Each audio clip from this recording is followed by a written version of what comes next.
ऐसी चीजें जिससे आपका दिन और कोशिश करें तो आपकी जिंदगी भी संवर सकती है। सबसे पहला, अगर आपको अपना मिजाज यानी कि मूड को ठीक करना है तो उसका सबसे अच्छा उपाय है एक्सरसाइज।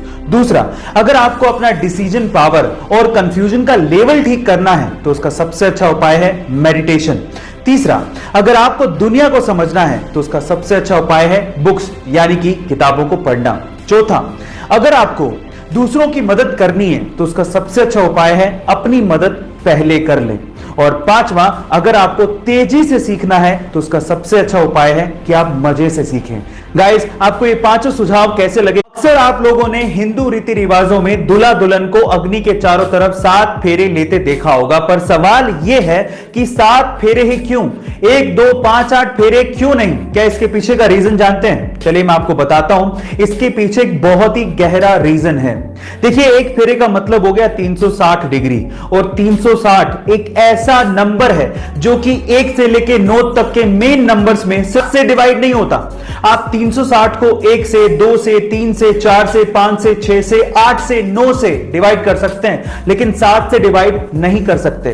क्योंकि 7 से डिवाइड नहीं कर सकते, इसीलिए 7 फेरे लगवाए जाते हैं ताकि दूल्हा दुल्हन का रिलेशनशिप भी कभी किसी से डिवाइड ना हो। गाइस, क्या इसके पहले तक की इंफॉर्मेशन आपको पता थी? आजकल तो बहुत सारे मोबाइल अच्छी टेक्नोलॉजी के साथ सस्ते दामों पर अवेलेबल हैं, लेकिन क्या आप सबसे पहले मोबाइल के बारे में आपको बताता हूं। एक्चुअली सबसे पहला मोबाइल आया था 1983 में, जिसका नाम था डायनाटेक 8000X। अब इसकी खास बात क्या थी? इसकी खास बात यह थी कि यह मोबाइल 10 घंटे में चार्ज होता था, और उससे भी बड़ी बात यह थी कि 10 घंटे चार्ज करने के बाद भी इसकी बैटरी सिर्फ 30 मिनट की थी, यानी कि हर 30 मिनट के बाद इसे फिर से 10 घंटे के लिए चार्ज करना पड़ता था।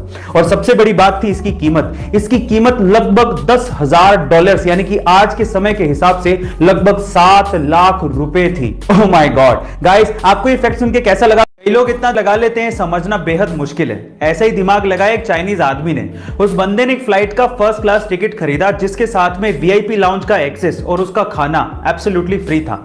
अब उस बंदे ने क्या किया, ध्यान से सुनेगा। वो सबसे पहले वहां पर फ्री का खाना खाया और उसके बाद अपनी टिकट को रीस्केड्यूल करवा दिया।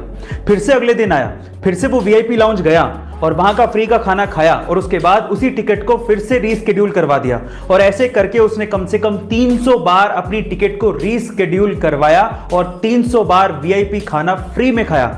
और हद तो तब हो गई जब उसने उस टिकट को फाइनली कैंसिल करवा दिया और उसको सारा का सारा अमाउंट रिफंड मिल गया।